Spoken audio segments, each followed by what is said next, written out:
Hi, everybody. Brock, Kevin, Hugo. How's everyone doing? Hi, Irina. It's a nice day. Any day you're breathing in and out, it's a nice day. Hi, TJ. Anytime you're looking down at the grass instead of being underneath it. Yes, in a militarized capital. Okay, so turnaround Tuesday, everyone. Hi, Jeff. Nice to meet you. Gold looks incomplete to me. I think there's another shot down here for a three. Silver looks the same. Less beta in gold than silver. So unless silver could clear 25.50 and then we could get some more upside. So taking a small short, I'll take partial profit short from 40. And part of the reason for this is also strength in the yen. You know, the yen backed off from this 104 level, but so far just consolidation. And yesterday, the S&Ps got back above the breakdown with no problem, right? So, I mean, this happened with the markets closed, or maybe it was yesterday afternoon, but now it looks like we could make a run for new highs. A lot of the people I interviewed, Peter Campbell talking 38.50 late January, February 38.50 is viable in my opinion. Now, as long as we stay back above this pivot. So, I mean, this is your pivot here around 382 to 4. It's not a solid support zone. No support or resistance zones are. They're more like instead of concrete, like a mattress, kind of a range. Hello, Monica. So, Japanese yen. If we get a breakout over 104, that's not going to be constructive. Precious metals. So we'll see what's happening here. And yields have pulled back a little, but I don't know. They look bad. I mean, they look even better than the yen. So you know, we got up here to this 120 level. It's possible that we could pull back to one. You know, that's going to be. This was the big breakout. So this is, you know, I still think the yen is correlating with this, maybe not 100%, but 80%, 70%. And then we have this pop happening in oil. And, you know, could this have just been, you know, A, B, C, and we're going to make another run? Oil looking much weaker than the stock indexes, right? And, you know, it's possible if I look at NASDAQ to, you know, have a descending triangle, but felt better about a precious metal short than selling this rally in indexes. The other thing that I'm waiting for, and with the dollar down, really hasn't given up that much ground, is USD Canada. So, you know, so far we've held this 38% level. You know, next time through this high, I think we're going to 130. Blake talked about that yesterday. But, you know, there's still a chance we could do 61.8 back here. So, haven't done anything there. We'll see if the dollar has a little more follow through to the downside. And Euro pound's trying to pop here. It's a nice little base. I don't know if I should be, you know, getting real bullish, but, you know, it's back there from the breakdown. It's challenging. It could probably be lightly long, looking for maybe the moving average confluence coming in there up around 89, 90-ish. Everyone see that? And what else is there to cover? You know, I still think that this euro is still a sell as long as we stay under 122, and that the dollar is not a short, but this is, I think, corrective. in the dollar. I don't think this is the end of the rally and we're going to 88.5. I'd be looking for a higher low on this pullback. It's probably not today, but I'd be looking for that. Any questions on anything I've covered? You know, you guys are running out of time to pick up this offer here. Okay. So that, and face is not going to be as detailed.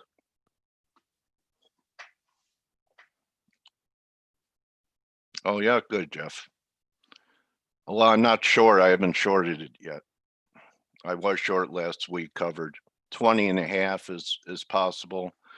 I actually think there's going to be a chance to buy it, you know, long term, around 116, but that would be translating if we get that rally in the Dixie to 95.5. Does that help you, Hugo? Hope so. Okay, so you guys, okay, you're very welcome. Okay, so you guys want to have this dashboard waiting for you at your fingertips. You know, there've been a couple of changes. You know, Greg is short-term negative now on euro, neutral on cable. So, you know, there are some things that are changing here. You know, the dollar's been in a steady downtrend for quite some time down, and Yellen's going to be talking today. So, you know, someone released a pretext for Yellen. I think this is what they're saying.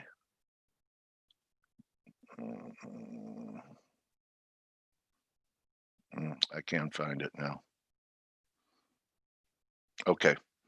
So she's going to be talking about, you know, they're not going to seek competitive advantage by debasing the dollar. So you could take that. Yeah, that's it. Yeah, TJ did it. Okay. Thank you, TJ. Yes.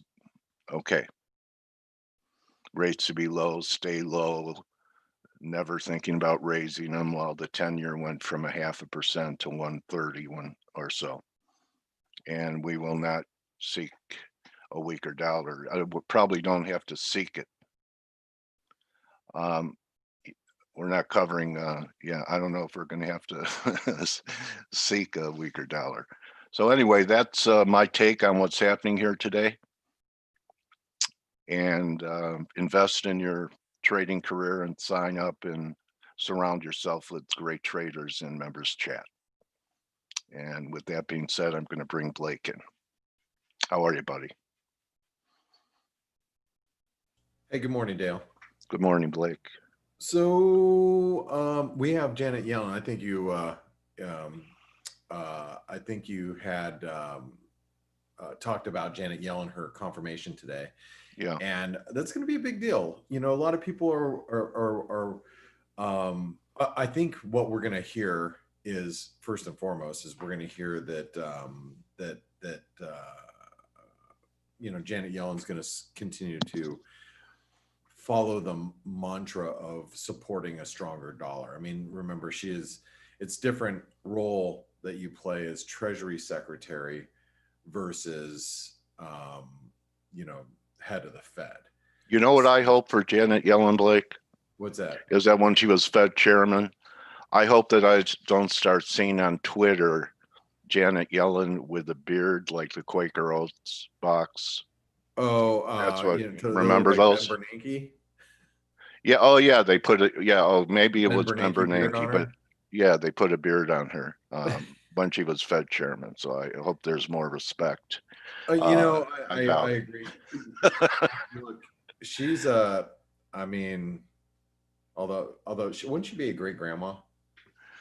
Like to have? Yeah, I'd love her to cook me a nice dinner. She looks like the perfect grandma. Yeah.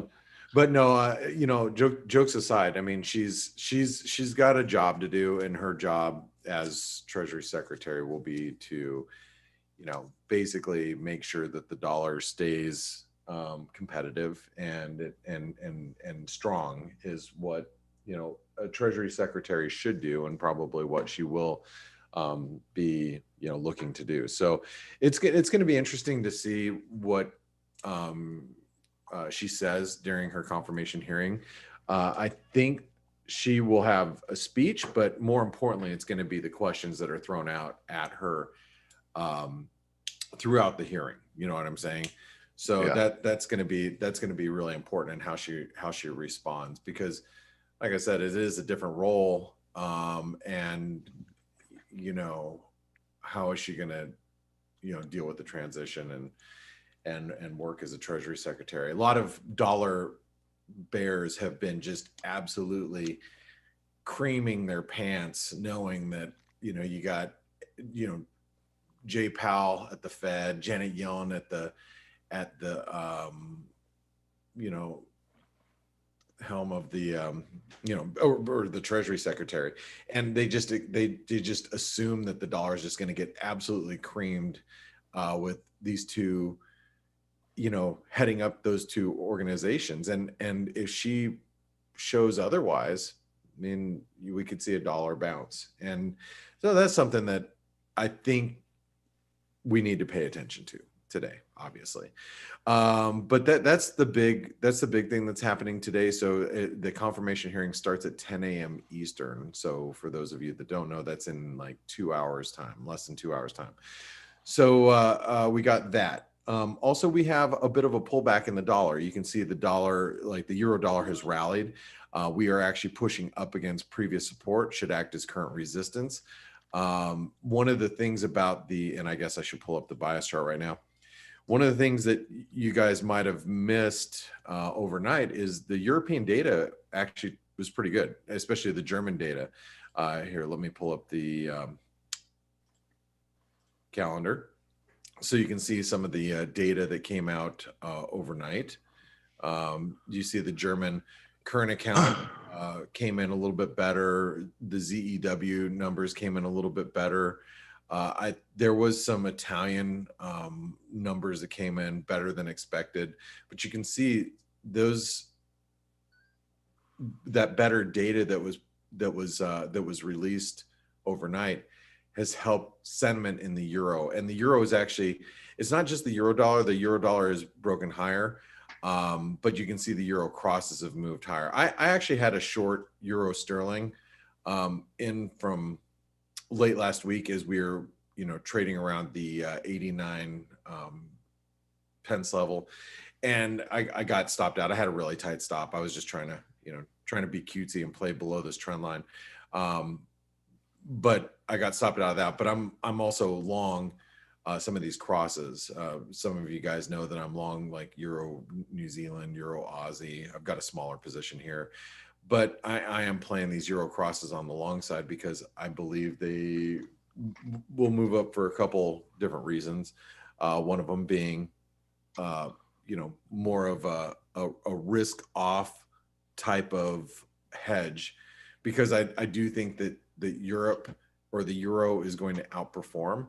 And so, to have euro longs against some of these commodity currencies made more sense to me, rather than putting the dollar into the equation, especially when the dollar is trying to base right now, and it is basing against a lot of different currencies. But anyway, so I'm playing these crosses. I've been long the euro New Zealand since down here at 68 and change. So, and for those of you that don't know this, there was a big 127% extension confluence, 227% extensions, one of this move, one of this move, that all came in at 168.50.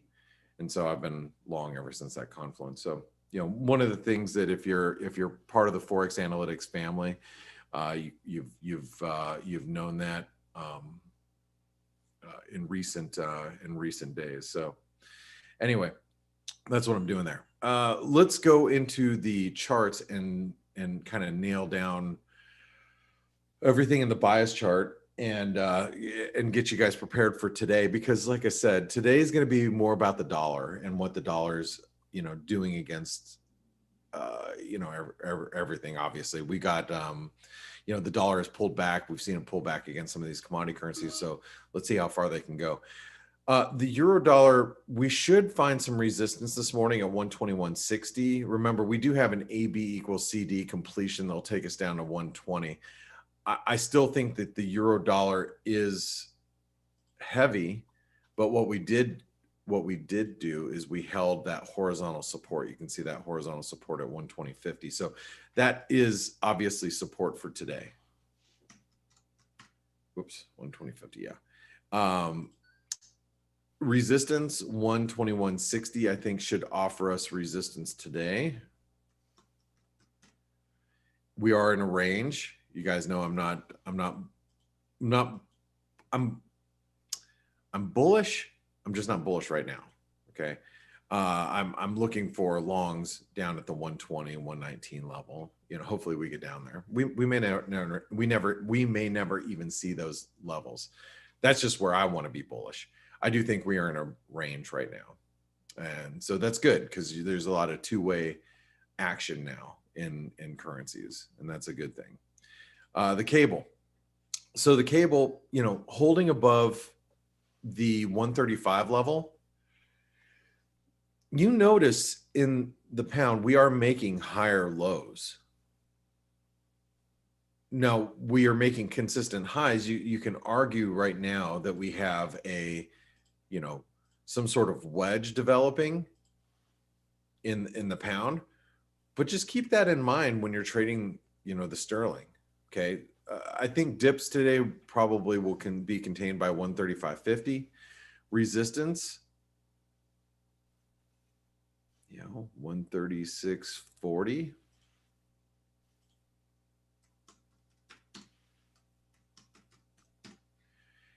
They're not great levels, because I do think we are range bound. So there's nothing right. I'm more concerned with this support here at 135. That's more important to me from a longer term perspective, as you can see right over here.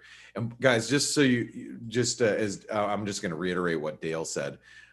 The bias chart, I'm going to be doing the bias chart with Forex Analytics subscribers only after February 1st, because it gives me time to go back and show you why the 135 level is so important. I just don't have enough time to do that every day on all these different currencies, because we've got to get on with our trading session. So and we have interviews with Dale's guests and whatnot. So I'll be doing that with Forex Analytics subscribers, the bias chart, going in a little further detail on a daily basis.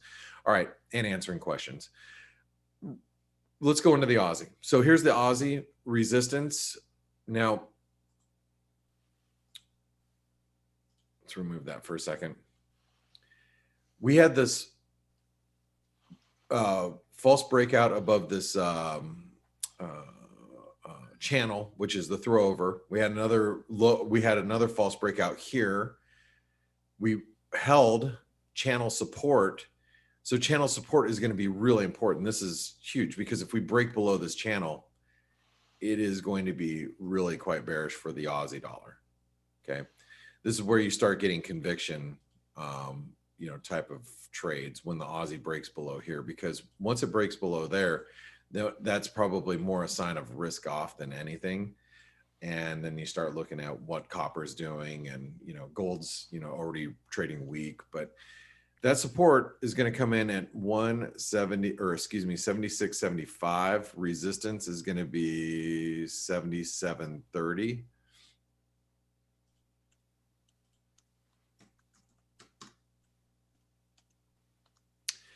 Hold on really quick.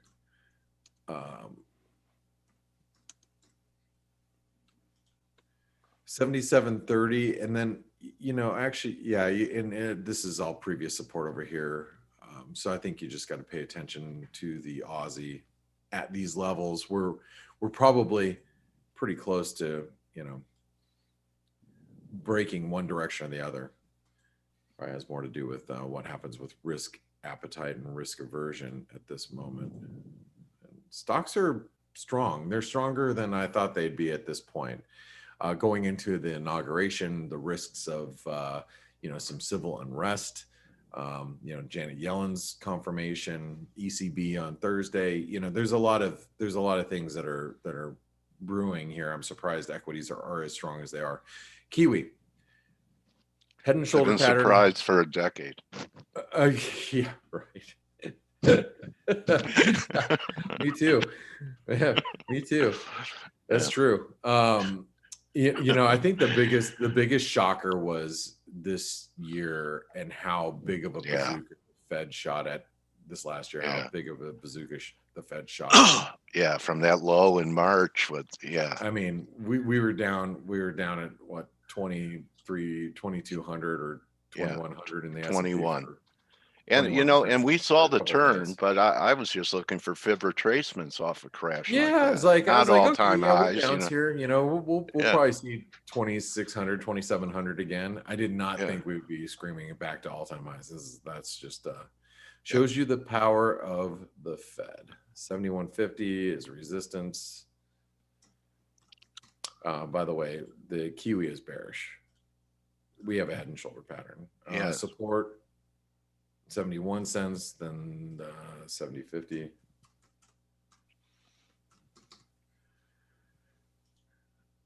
Near term bearish, longer term obviously bullish. We're just near term, looking for a move back down to 70 cents. Dollar Canadian. So the dollar Canadian, and by the way, you guys know about the some of the permits for the are going to be tossed for the Keystone Pipeline. Most of the analysts that I have read yesterday, like their take on it is more, medium to long-term bearish the Canadian dollar. Near term, they didn't feel it was going to affect it so much. So, maybe that's why we came off a little bit, but I'm still looking at double bottom, breakout above 128.30. That's obviously something we talked about yesterday, but that's more of what I'm looking at. And I think, Dale, you mentioned it, and I'll agree. A 618 retracement back here at 126.91. So 126.90 should offer support. 128.30, that's key resistance. I'm going to put an asterisk there. We are range bound right now. Dollar Swiss. So we actually could be, and this is one of the things you guys should be looking at too. And you guys know I try not to trade the Swissy too much. It's just,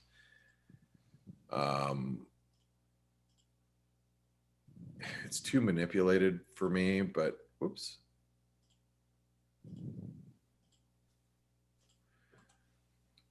We might be developing a little inverted head and shoulder pattern here. Just think about that. For today, support's 88.50, resistance is 89.25, but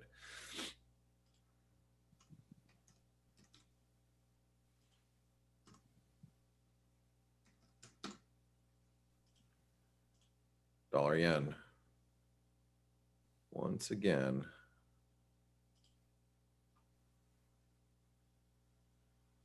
$104.40, $103.50. Numbers haven't changed.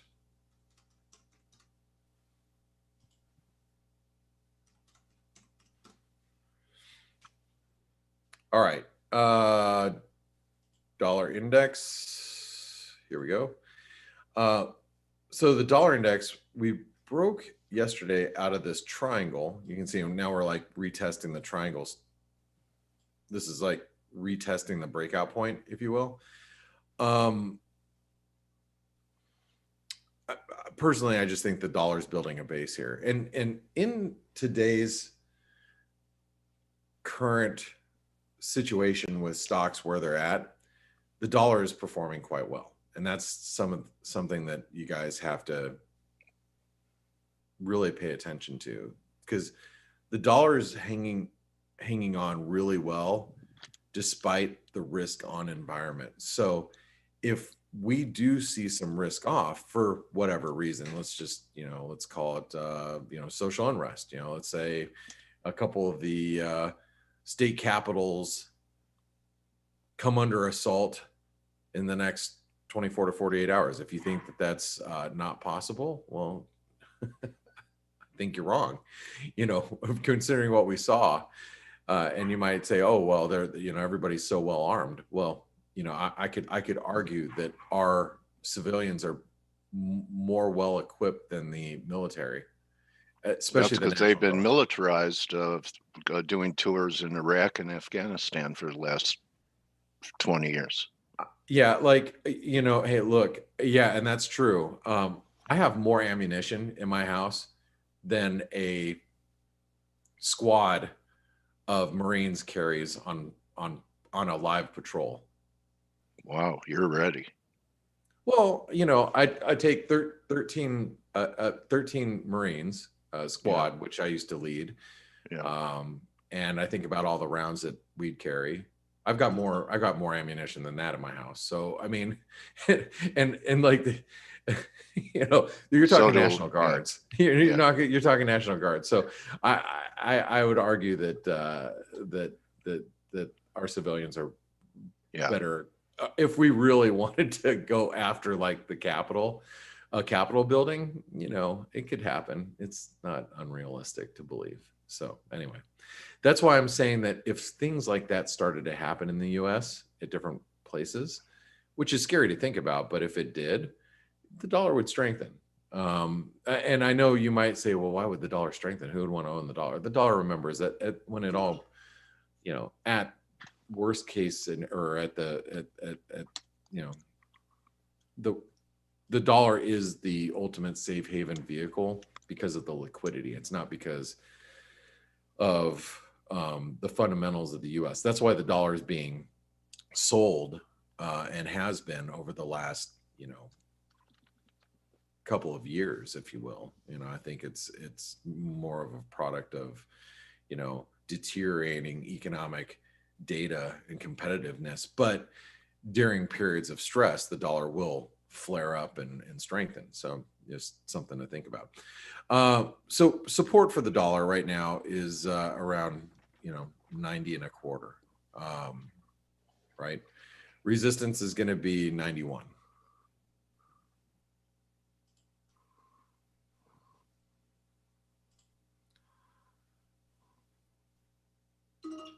Everybody asks, like, why do I have so much ammunition? Because I like to go shooting. That's fun. It's fun. It's a very expensive hobby. Do you know that, Dale? Especially right now. Yeah.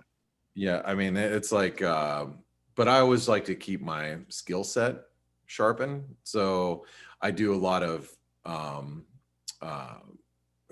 I do this out in the desert because it's much easier to do it in the desert than, in a range. Yeah, we have outdoor ranges, but you have to adhere to certain rules, and I don't like that, based on my prior military experience. So I do a lot of like urban warfare type of training out in the desert, and then I do a lot of speed trials. So when you're doing that, I can burn through a lot of ammunition quickly. So I burn through ammunition in the markets. You should stop. You should slow things down there. S&P. So the S&P, we hit the 50% retracement basically yesterday, and then we bounced back. But I still think the breach of that 38% retracement is going to keep some downside pressure in equities. So I think resistance today, we're in an upward sloping channel. I'd rather be long down here. I'd rather be long down here than long at these levels. You guys know that. I want to be a buyer down at 36.50, not where we're at. I think today, 37.50 to 37.50 to 38.20 should probably be the range.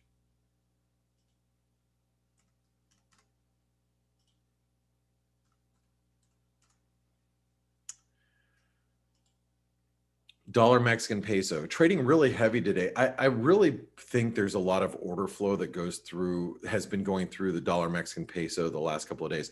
If you were in the daily roundup webinar, Okay. You knew this yesterday. I want you to guys, and I'm going to share it with you today. Look at the hours here. 1,600 hours. 1,600 hours.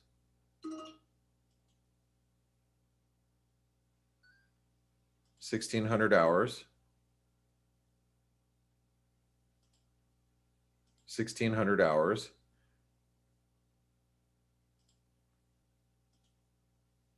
Do you guys see that? See what happens right around every day around this time of the day? For the last several sessions, you would just get some, it's order flow related. One of the things about the dollar Mexican peso, if you guys don't know this, it is very much flow driven. Obviously,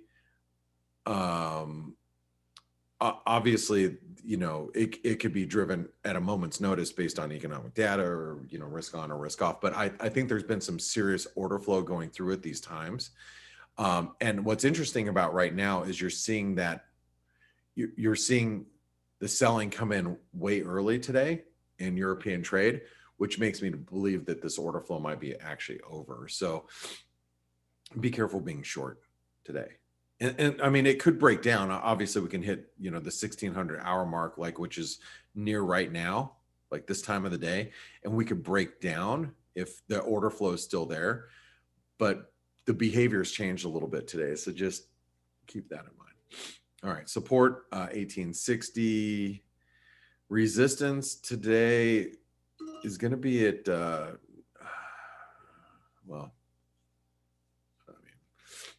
probably back at 1990.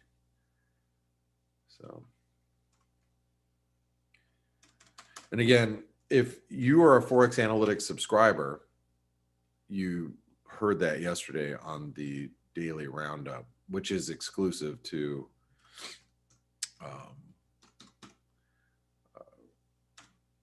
Forex Analytics subscribers. You could have the light version of Forex Analytics. You could have the light version at $19 a month, or you could be, a premium subscriber and you can listen to all those webinars. There are exclusive ones for Forex Analytics subscribers. Let's go over to the Norwegian krona. Matter of fact, here's another conversation piece that we had yesterday. We were trading at, 860 or whatever. And Catherine from our chat room is like, hey, I'm short some US dollar Norwegian krona. I'm like, that's great, because you know where your risk is. The risk is right here. If you break above 865, it will break out. It will start to squeeze. But while we're below that, there's no reason to be bullish. And she stayed short. She told us in the chat room today, she stayed short. But we are approaching support down here. This is going to be the previous channel's breakout point, if you will. So that'll be at 850.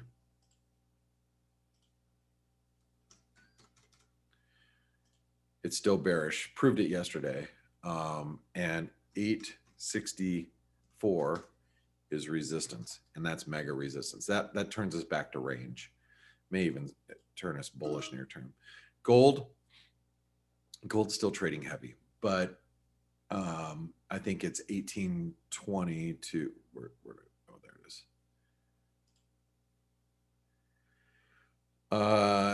1820, 1860. I know we spiked below there yesterday, but it hasn't produced any type of real squeeze either. So that was just lack of liquidity move. 1860. Okay, range. All right. That's it.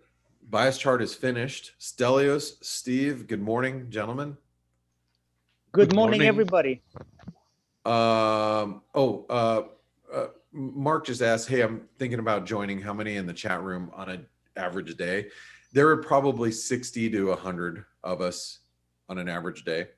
From the European session to the North American session. So right now, there are 86 of us online. Okay. And this is just give you an example from when I got up.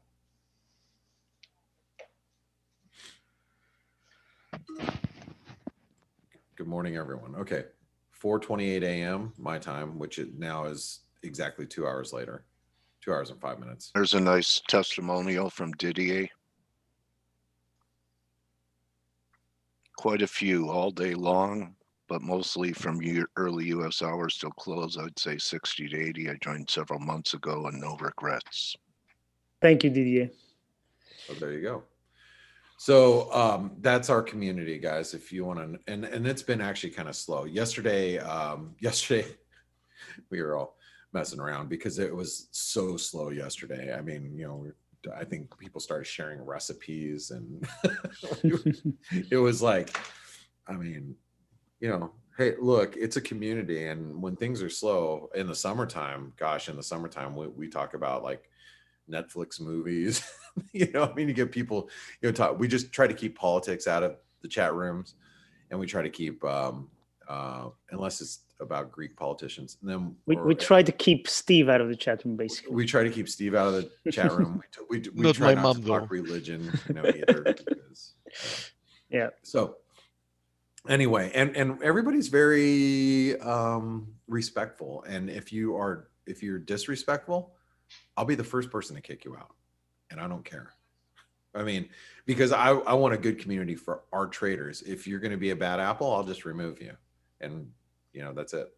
So anyway, that's it, guys. It is, remember, we have a possible busy day today. What's your take on Janet Yellen here? What any thoughts? Well, for me, she's a known quantity. She remember, she was Fed chair from 2014 to 2018, so it was theoretically a time when the economy was growing, and it was after the global financial crisis and before COVID. It was theoretically a good time, and yet she was, the Fed was quite aggressive at that time with continuing everything they tried. We had the taper tantrum, but apart from that, it was. I think everybody knows what she's like, and she is a dove, clearly, and. I don't think she's gonna. Dove. Yeah, she's not gonna spring any surprises, I don't think. But I don't know what you think, Steve. Yeah, we know that she's an Uber dove. I remind you that she just hiked once. I don't count the second hike because she actually did it after Trump was elected and the market was now in kind of a mania. But while she was actually active, she hiked once and then she waited, and theoretically speaking, as you said, because we all know that the underlying truth is very, very different.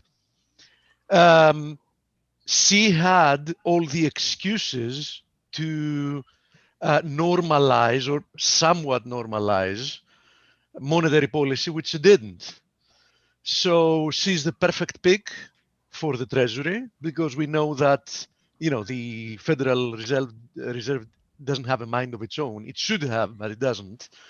So both what the government wants and what the Fed will deliver is exactly what Yellen will make sure happens as a Secretary of the Treasury. Well, it's going to be interesting to hear what she has to say about the dollar, being that she was so dovish during her tenure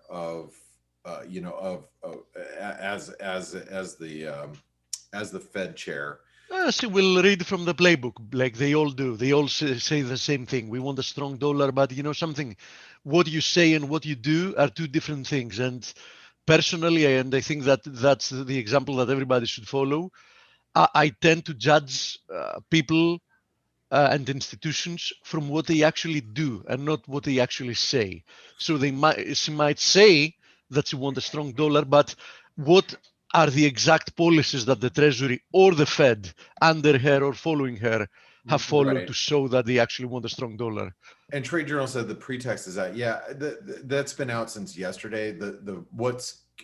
Remember, she's going to be, it's a hearing. So she's going to have to answer a lot of tough questions, and people will, say, well, as Fed chair, you did this, and this. So what makes us think that you're going to do this, then this, and this? So it is going to be an interesting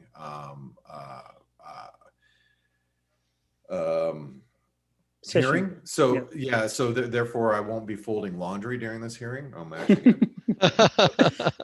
Yeah. Anyway, guys, I want to say thank you all for your support.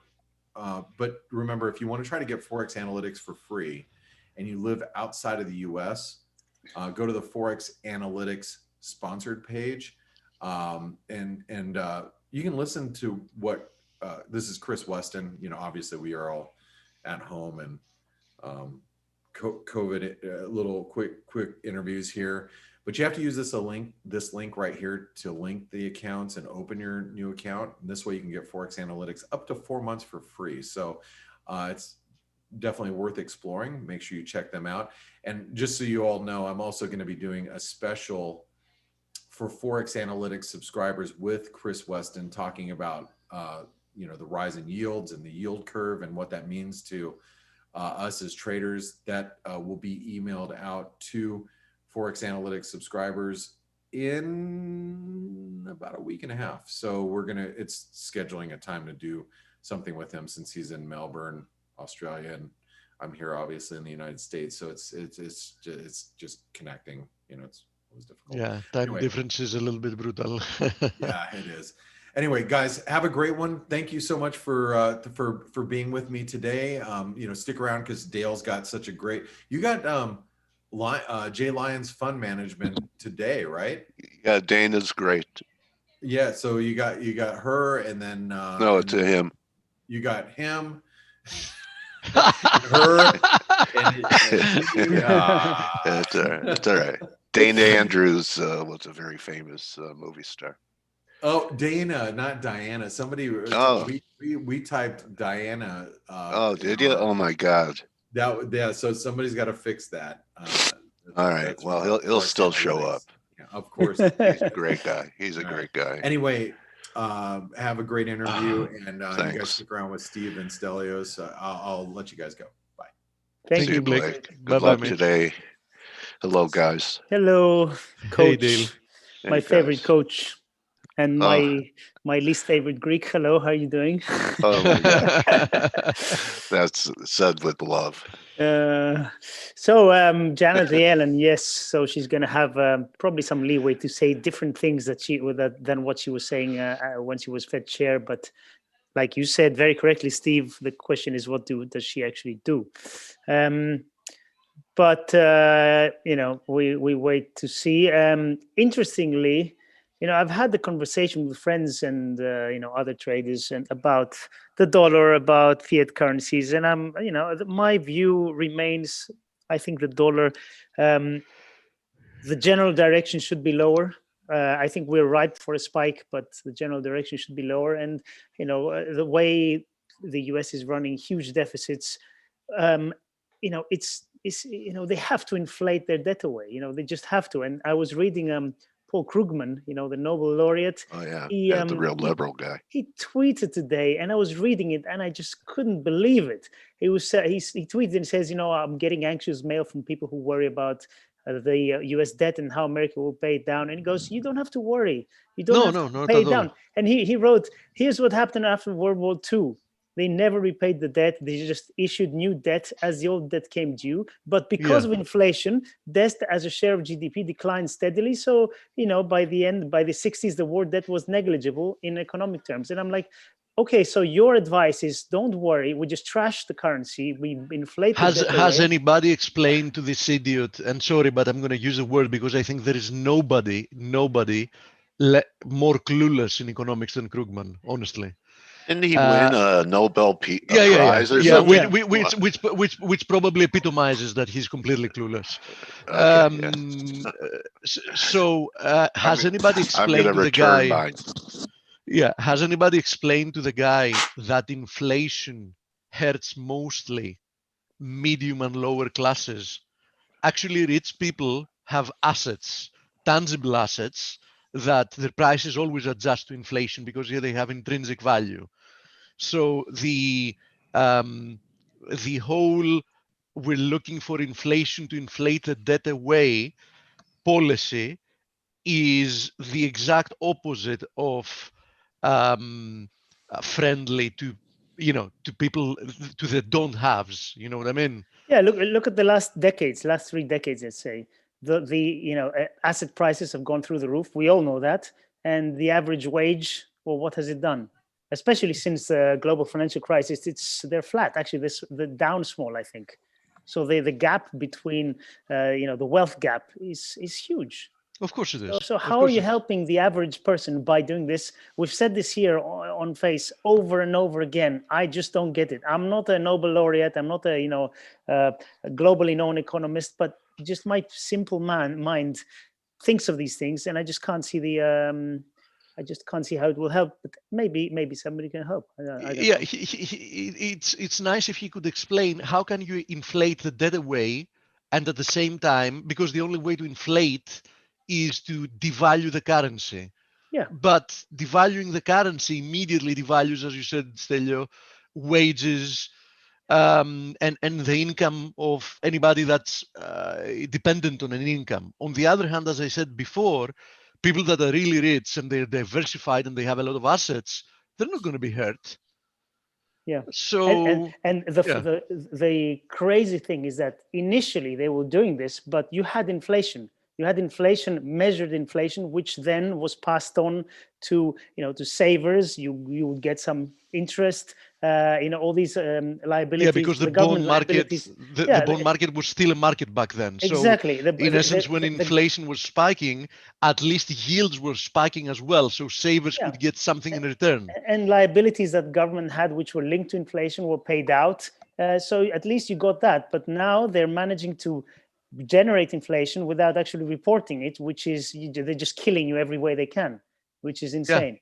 Exactly, and in more than one ways, in more than the direct ways. For example, people realize some of the effects of inflation. They don't understand some of the more subtle effects of inflation. One example is that increasing inflation increases taxation. Somebody's going to say, but how the hell is that the case? I'll explain how. By creeping the by in essence creeping down the taxable barriers, the taxable brackets. What I mean is the following. Let's say that you get taxed X percentage for $30,000, right? And after $30,000, you get taxed by another percentage, and after 50,000, another percentage. But what happens? You keep the brackets as they are, but inflation devalues money, and $30,000 in 1990s are not $30,000 in 2020, right? But the brackets haven't changed. So there is another way, for example, that inflation eats away your income by, in essence, effectively increasing your real taxes. Absolutely. That's a very good point. A very good point.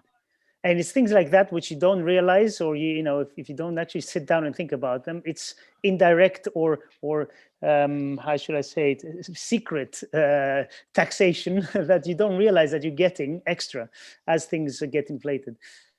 Very very correct, actually, Steve.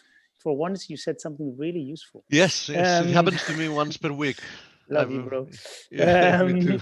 So what else? Today is Donald Trump's last day as president. Some people are going to love it, some people are going to hate it, but that's the truth. And we get Biden tomorrow in inauguration, which is going to be characterized by high security and everything else that goes with it. But let's hope. My assumption is that nothing is going to happen. I mean, nothing to write home about. Stelio. Yeah, I think so too. But nothing is ever 100% sure. I think it's probably going to go smoothly. Yes. Yeah, they may have blown their wad short term. Plus, they had assistance that they no longer have. So anyway, but it's not the end, in my view, of the violence that's going to happen. You know that 70% of the Republicans believe that it was stolen, the election. That's a lot of people. Okay. So you got 75 million votes, I think. So it's like 50 million people,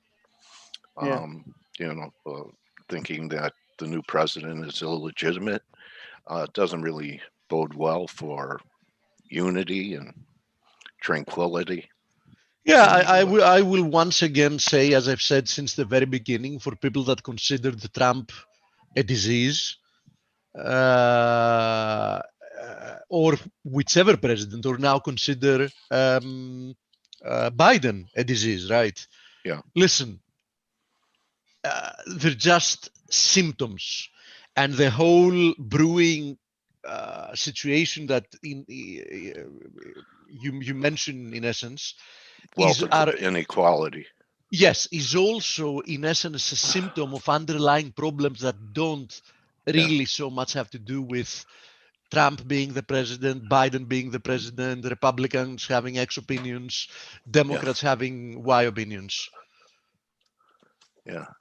So unless the underlying problems are addressed, which I don't see at all any intention in the political agenda, I think that whatever the reason is, there is always going to be something that will happen on occasion that will be bringing it on the surface, and every time it seems to be uglier.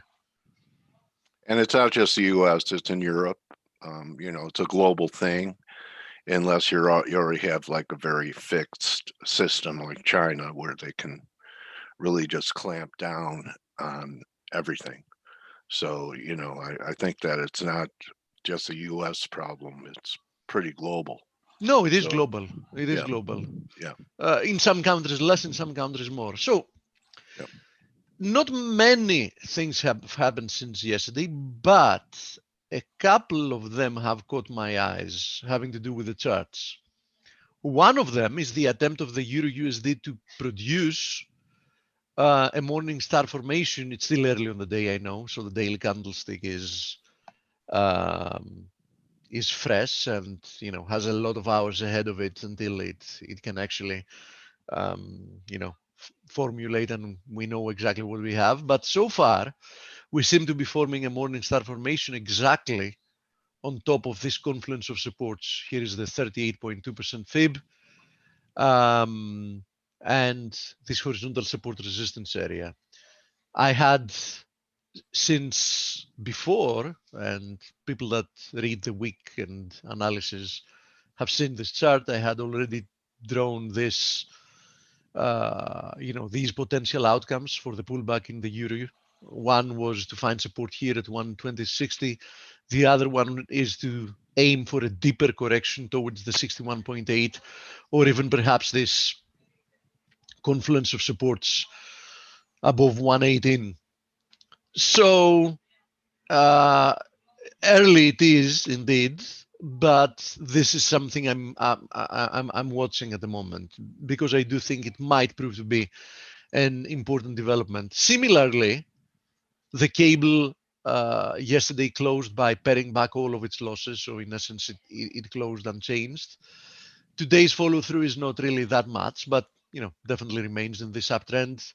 The rejection was really nice, so the risk reward still remains attractive, to be short, especially now that we're getting an opportunity for a rebound. But as I've been saying all these days, I'm not yet convinced of a turn of risk assets, of the dollar. I'm not yet convinced, because if you remember, the key charts that we're looking are the S&P, which hasn't broken down yet, right? Copper, where is it?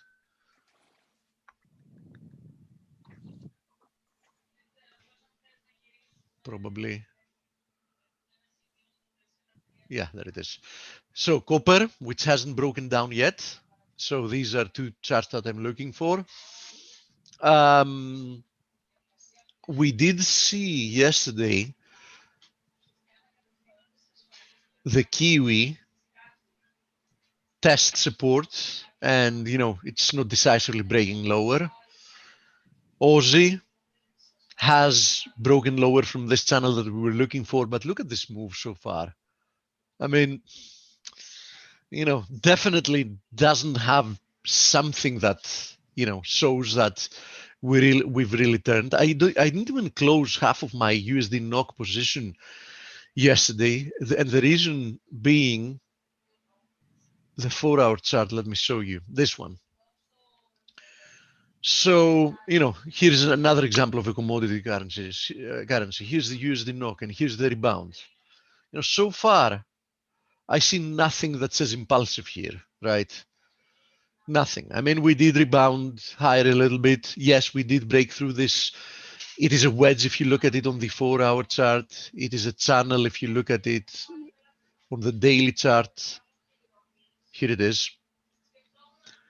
We're back testing, by the way, this channel. So let's see. I mean, let's see if we can hold this support here on the 4-hour chart, which is more or less the channel's support in the daily chart, and we rebound from there. Okay, fine. But if not, if we break through here, here's USD CAD as well, by the way. I mean, did rebound, produced a lower low, is diverging, but hasn't produced a higher high yet, right? So this might be another consolidation. So basically, we have seen some moves that hint of a possible dollar reversal. But what I've been saying since last week, confirmation, it's still not there.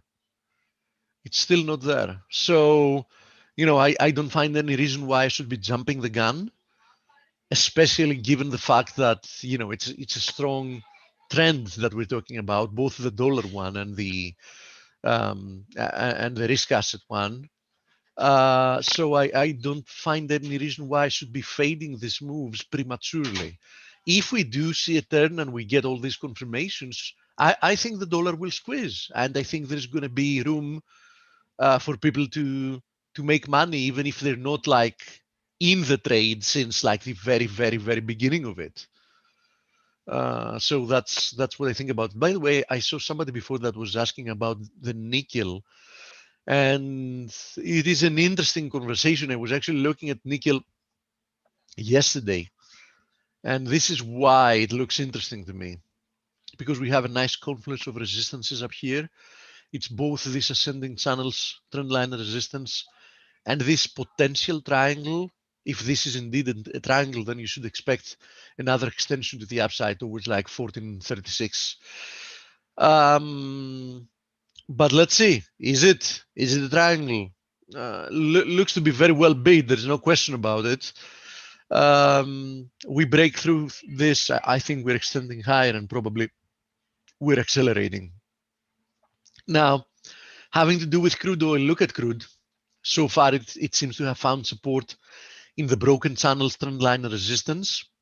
So yeah, had a nice rejection day from 54, and it might just be consolidating here before it produces another low. But I think that the rest need to play ball as well. So, a lot of ifs and buts, a lot of potential for a reversal. But as I said, I don't see confirmation yet.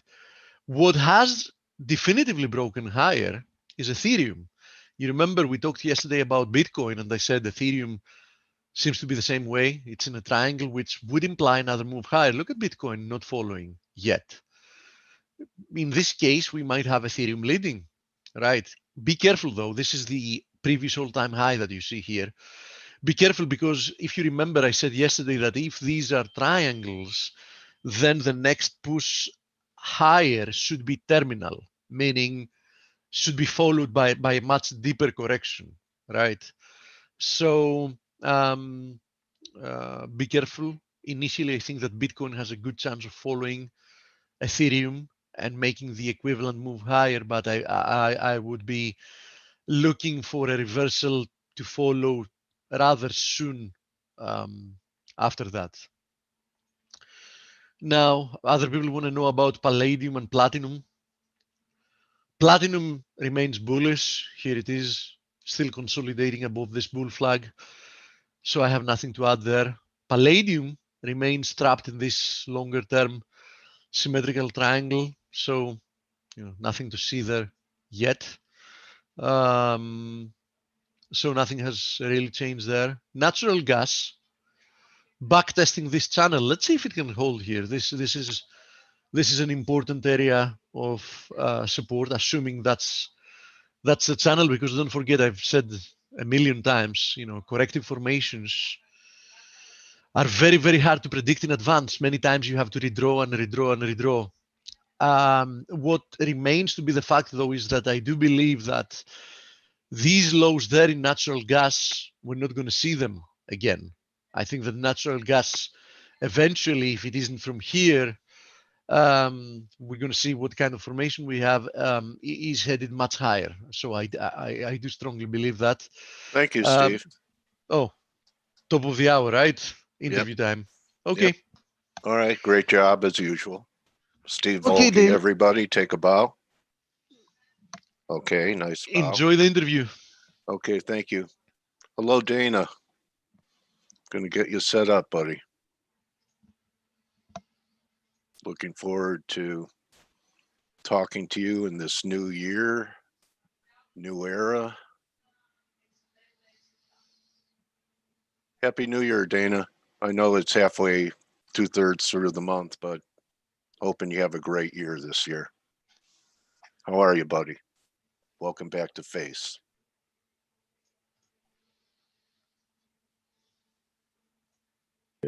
Hold on. You got me now? I got you now, buddy. All right. Yeah. Happy New Year. Thanks for having me back, Dale. Always Oh, a no pleasure. problem. And sorry about the typo Oh, on Twitter. Huh?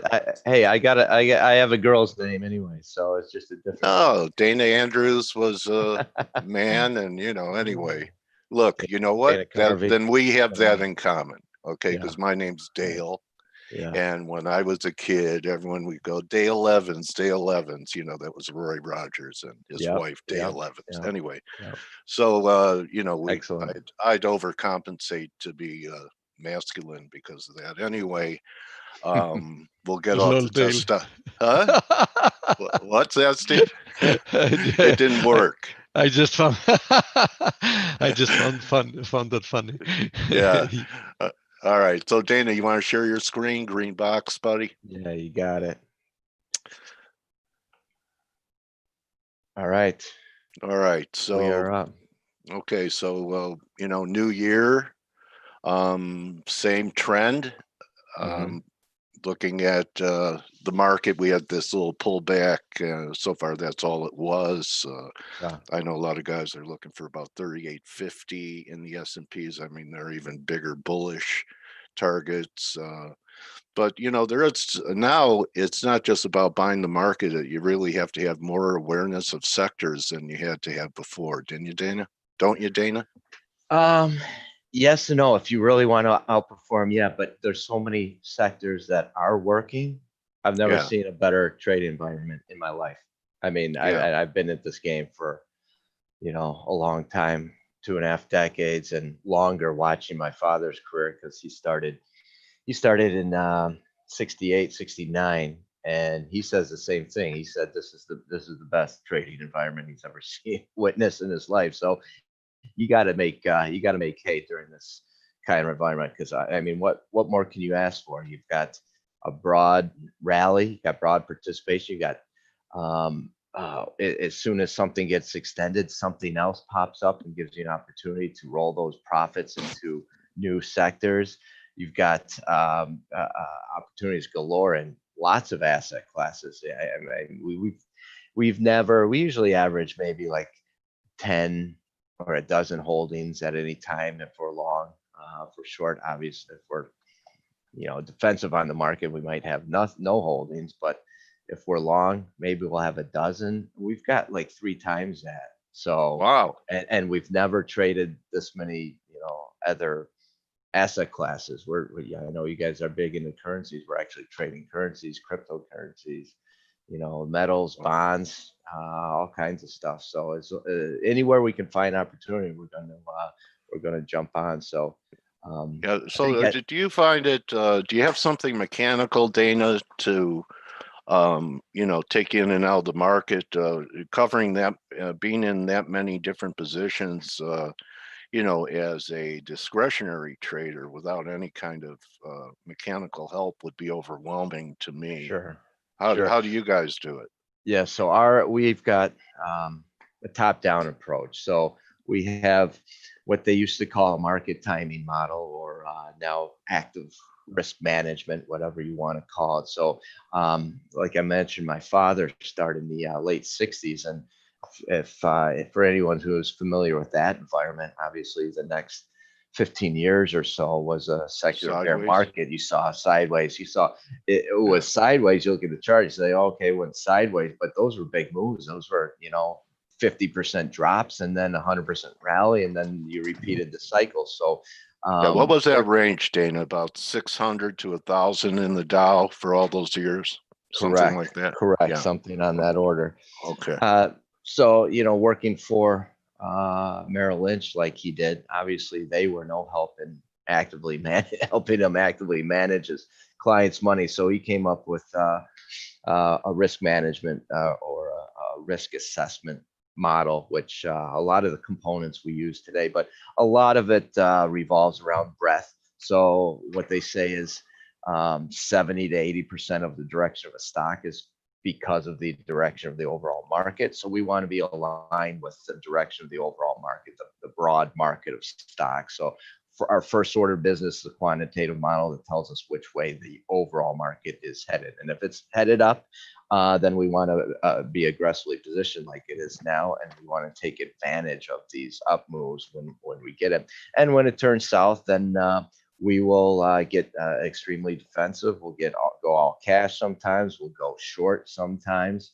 But the point is, if the overall market is headed lower, you want to be protective of capital in those environments. So that is our main overriding model, and it's based again.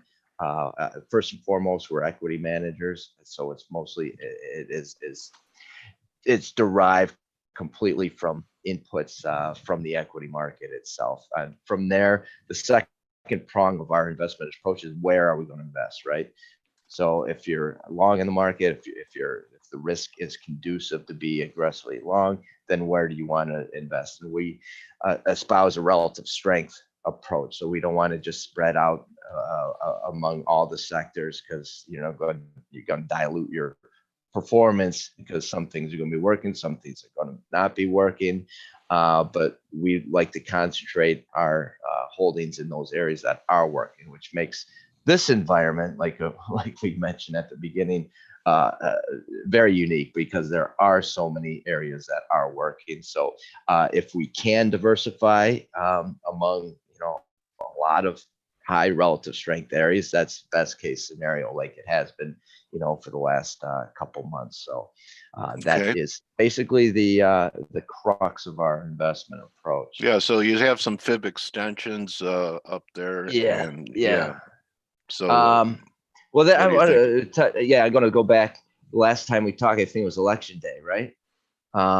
So we had, at the time, our model was wavering in September. We had that mini correction, Yeah. but the beginning of October, we had a resurgence in breadth and the number of areas participating. So here's the Mid-Cap Pure Growth Index, or ETF. RFG is the ETF ticker symbol. So at the time, we had a breakout, and this is representative of a lot of things. At the time, we had the breakout above the several years high, pulled back right at election day, or a couple days before, came back, tested that breakout point, and which we talked about at the time. We said, what if this is just a test of that breakout point, and we jump higher from here, which Right. it couldn't have unfolded better. Now we're hitting, in many of our holdings that we bought around that time, a couple of months ago, we're hitting, say, the 161 extension now. So we take profits in these areas, look for other opportunities. You don't have to sell the whole thing, but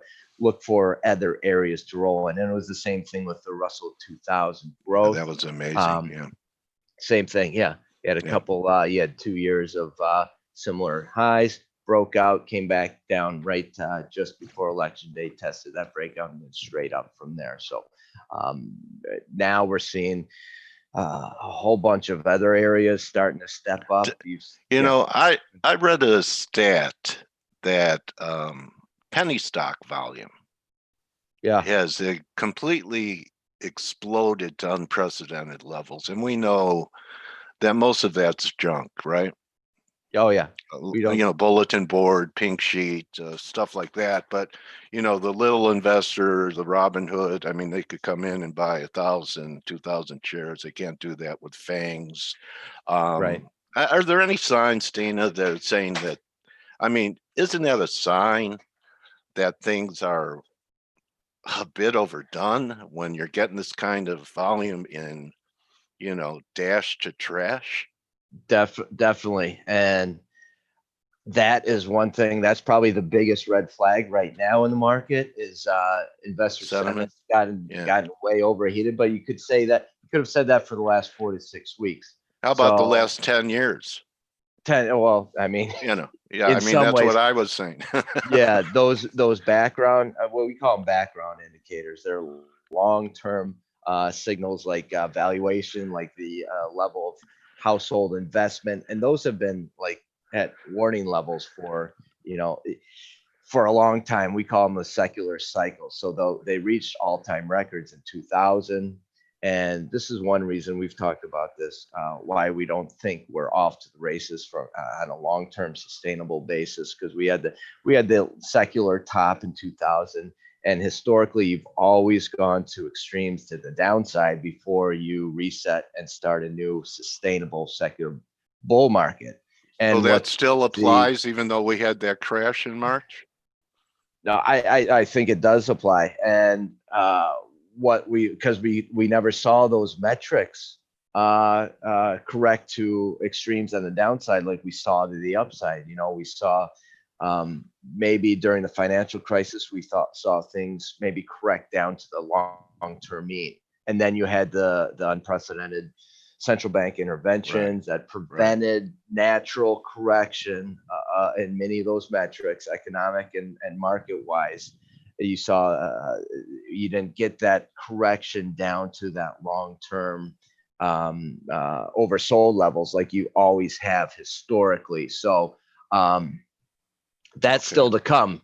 And not only do you have some of those excesses still built up into the system like you had in 2000, but now you have even more excesses that have been built up, obviously, with that intervention since 2009. So you've got obviously prices to be paid since going back to 2000, and then since that 2009 financial crisis. So we don't think as great as this bull market has been, we don't think it's a sustainable one that keeps going. You're going to have a huge reset that takes those metrics down to levels where you can, you know, launch a sustainable organic secular bull market. And we don't think we're at that point.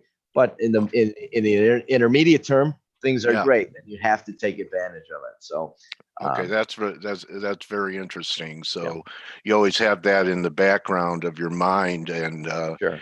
What do you think? I mean, I know a lot of there are some bulls that think that we could stretch it into about 2023 and some 2025. Do you think that this bull has? I know it's a very difficult question. Has years to run? You know, that's a tough question. I would have said, you could have asked me that over the last 10 years. I would say no, probably not. See? But you know, it depends. It depends on the intermediate term. You know, our model's designed to capture the intermediate term, which is like 2 to 6 months. So if it's doing well, we're going to have our clients' money in there and trying to capture those good times, or else guess what? They're going to fire us, and we're not going to have any assets if we're saying, okay, there's going to be this big correction, maybe retrace 61%, which would take us down to these, you know, 2015, 16 lows, or maybe down to those tops from 2000 and 1500, 1550. Maybe it takes us down to there again, which would kind of validate that secular bear market thesis, because this would not be a sustainable move. You still come back and test. But while we're waiting for that to happen, if we're jumping, you know, close to whatever this bull market's going to end, it could be up, you know, 100% off of those March lows. We can't sit that out if we're managing money. So no, I could definitely see, you know, looking at that 4,000. extension. You Yeah. could definitely see up over 4,100, 4,200 before this move is over. Especially given, again, we'll go back to what we place a lot of importance on the broad market, the market breadth, and we're seeing, an extremely broad advance. If I go to what we call this probably the most important index is that value line geometric composite, because it measures the median stock, the median, basically the performance of the median stock in the market. We've seen, a long sideways action, but that one is just now testing those highs from 2018.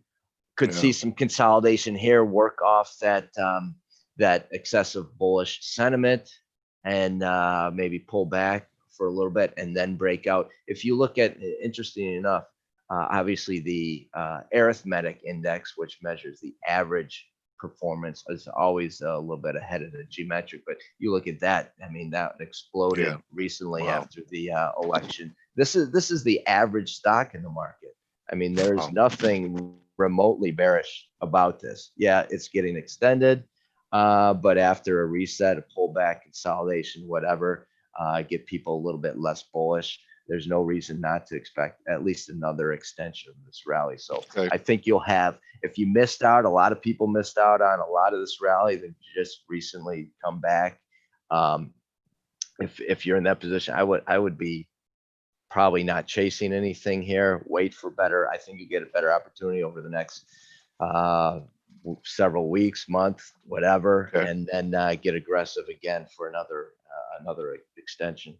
Okay, Dana, you keep bringing up the word reset, and there's a lot of talk and financial twitch everywhere. The public's talking about the Great Reset. Well, do you have a concept of what they're talking about, the Great Reset? You ever look into what these people are thinking that could be? I have no idea what you're talking about. I've seen all right, the fine. reset. I I talk about this COVID stuff being a great reset on pretty much broader areas of our life. But as far as financial wise, I don't know. But I will say, as far as the near term, given the sentiment extremes, and we're seeing, we've seen put the call levels and options data and other data that's been, extremely bullish, overly bullish for about 6 weeks now. We're seeing those go to even further levels. So I think we're seeing, this has been such a great run. It's going to take like extreme levels past those normal extreme levels to get that reset that I'm talking about in the short term, and kind of remove some of that bullishness that's pent up. Kind of like we saw right before the election. People got nervous about the election. Oh, if there's a disputed election, what's going to happen? And that proved to be just like the perfect buying opportunity that you needed. So you need something like this. I don't know what the catalyst will be. They always figure out the catalyst after it. Reporters will tell us. Exactly. But that'll happen. It'll be probably a very good buying opportunity. Well, besides your bullish stance last time in equities, we were talking, you made a nice call on rates. 10-year finally broke out over that 1% level and made a nice move. We're pulling back here a bit. What are you seeing here now, Dana, for rates? Yeah, you were all over this as well. So we had that consolidation. Our first target, quote unquote target. I mean, we take what the market gives us. We don't like to put necessarily targets, but that first level in the 10-year we're looking for was about 108. Get that we're above there a little. So I like this consolidation above here. The next target, the big target, would be about 150. We're looking at on the 10-year. So eventually, not a straight line. Eventually looking for that. And on the 30-year, we're short the 30-year. So we took some profits at 185, consolidating around there. If you're looking for the next level on the 30-year, I'd be looking up around 245 eventually. And then, as I think we've talked about it, there's about a 55 to 60 year cycle in interest rates, which topped obviously in the early 80s. It has been way overdue to bottom. So whether you want to ascribe that to the central bank intervention, whatever, it's been way overdue. So if we did, I would not be surprised if this March low was the bottom, the long-term bottom in rates, and we go up for years or decades to come. So obviously, again, not a straight up move, but if the hundreds of years of interest rate cycles are still valid, then that means we go up for several decades. Yeah, those levels we had in March, I think we haven't seen since the Civil War. That's Right. how extreme it was. So when do you think the market would feel pressure from rates? Would we have to see 3% longer term? Maybe that's the undoing eventually. Would be, we're not going into negative interest rates, and the surprise would be that the Fed is not eventually affected at Right. what Yeah, do you you think know, they think about? I mean, really, yields doubled. What do you think they're thinking? well, I'm thinking they're probably scared that they don't have control of the long end. That's driven by the Yeah. market as much as obviously they can have some influence on it, and they have for the last 10 years, that last decade or so. But they don't have control over it. The market has control over that, and at some point, yeah, say we break above that 150 level, maybe in the 10-year, that starts putting pressure on. I don't know what point that Yeah. is. And normally the good thing about our system, our approach, is it's all based on market data. I don't have to answer why. It's Isn't fun that to nice? it's fun Yeah. to pontificate. You're right. And, come up with Exactly. narratives, but Yeah. who cares? I mean, why are rates going up and stocks are going up? Why was why do sometimes the Yeah. dollar and gold moves the same direction? And Yeah. it's not, these relationships change. So we like to basically, we've got our overall models that we rely on, and they're quantitative, objective, and they're smarter than we are. So we don't have to figure out why things are moving. But then those relationships change as well, that intermarket analysis type stuff. So Yeah. sometimes things don't make sense, but prices don't lie, as they say. So we rely on Yeah. that first and foremost. Okay. Well, something that has changed, and people still don't believe it, and it took a lot to convince me, has been the move in oil and WTI. And I think the shares have been lagging, but the price of oil itself, but they've kind of came to life the last couple months. In fact, I think 1 month, both the banks and the oils were the strength of the recent rally. And they were so out of Right. favor, and people are kind of scarred from seeing crude, a commodity, trade at a negative number. Right. What are you seeing here, buddy? I'm seeing a long-term downtrend. But Okay. again, we go back to the intermediate term, and this is a GSCI crude oil index. So I don't have to worry about rollovers and adjustments and stuff. So this is what I track. And recently, just over the last maybe beginning of the year, broke out above some key resistance. So long term, I'm bearish on crude oil, but in the near term, broke out above some resistance, opens up further upside. It's the same thing if you talk about the CRB Banks. index, or okay. this is Yeah. this is a index we like, the equal weight commodity index. So it's not Wow. all crude. This one just jumped up above some key resistance as well. So still lower highs in the long term, but in the near term opens up further upside. And a lot of that has to do also Grains. with grains. Exactly. You nailed it. Yeah.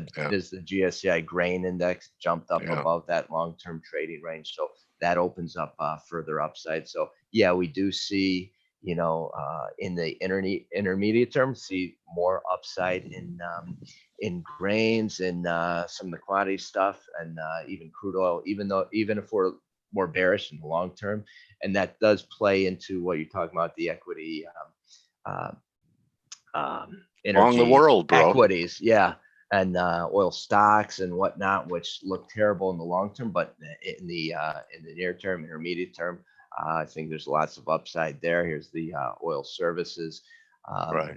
ETF OIH moved to new highs recently. So I think there's room to go in some of those oil stocks just on a mean reversion basis. So yeah, everything's working right Yeah, now. I mean, It's yeah. not, yeah, Hey, metals, and we'll leave it there. Any, Yeah. 'cause, you know, we've been in some type of a corrective stage in metals. Wondering what you're thinking here. yep. We like metals in the long term. So this is basically our read on the metals is what gold had that gold and silver. Gold, I'll touch on gold first. GLD we trade because we trade ETFs. So what did GLD? The long term, we scroll out.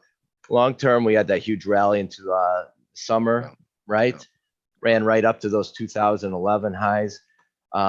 Basically what we're seeing recently is, consolidation, a little retracement, a reset again, to use that word again, ahead of what we think is going to be another up leg, a breakout and another up leg. Recently, as in Friday, broke down below some support on GLD. I'd like to see it get back above that 173 if it's going to hold. If it doesn't, maybe we'll pull back to 165 again, maybe even down around 158 for maybe an ideal entry point. And we're seeing the same thing, a little bit different in silver, but seeing the same near-term setup there. So we like silver also. Hopefully it holds around this area. We'd like to see that, but we see big upside there, and even the gold and silver miners, especially you look at here's the silver junior miners ran into a Oh, trend. SILJ. Yeah, SILJ Yeah. broke some support recently, but in the grand scheme of things, we see this as a nice consolidation above a breakout and a potential to run higher. Same thing with gold junior miners, GDXJ. This one approaching some resistance and Okay. or some support areas. And if you look at One more Go thing, ahead. yeah. I just have a attendee question, and we'll wrap it with that. after we Yeah, close it. well, just real quick, GDX. So ran right up in last summer, right up to that 61 retracement from the 2011 high. So a perfect spot to consolidate, reset before the next up leg. So that's what we're Okay, seeing. And, Ariel Harosh is interested in your view on nat gas. You have one? yeah, nat gas. I mean, is there anything you don't cover? No, pretty much Diana. because we cover it every.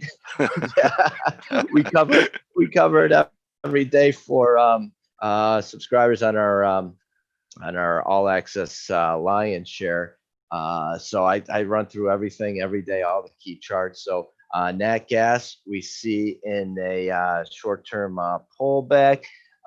We like it for maybe another run higher. So we had this nice rally Right. to right before the election, pulling back here.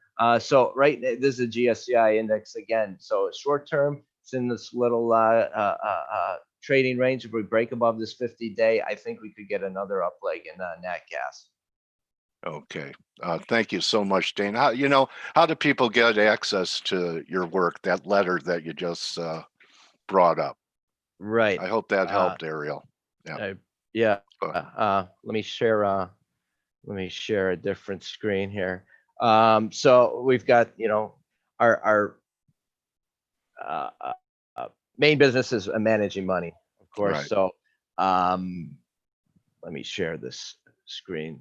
So that's a discretionary basis. We manage assets for. Is that working? Am I sharing? Yeah, you're sharing. It's on Okay. Zoom.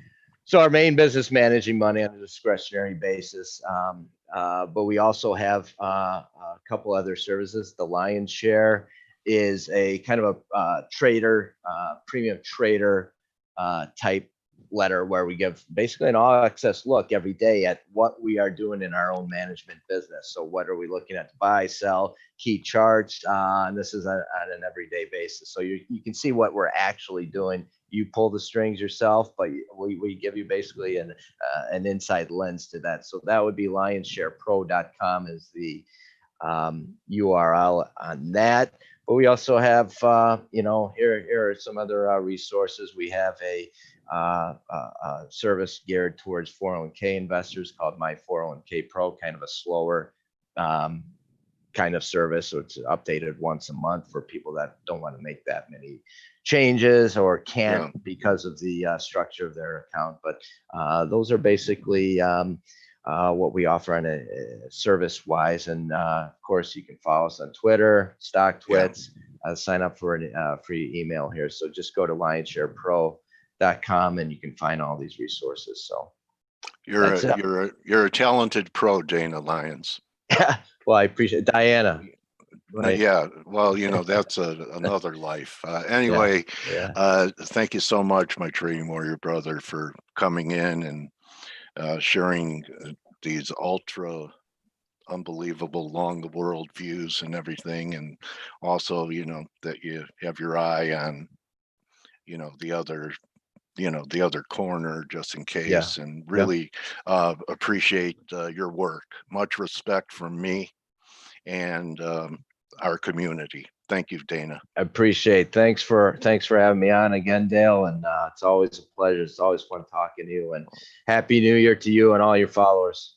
Okay, buddy. We'll get back together in April. How about that? Sounds great. All right. Everyone, all right. Take care, Dale. That's Dana Lyons, and check them out. And there's some different ways you could go, but I've seen Dana for a while. I've been talking to him for years, and he's very good at what he does. So that's a wrap, everyone, for Turnaround Tuesday.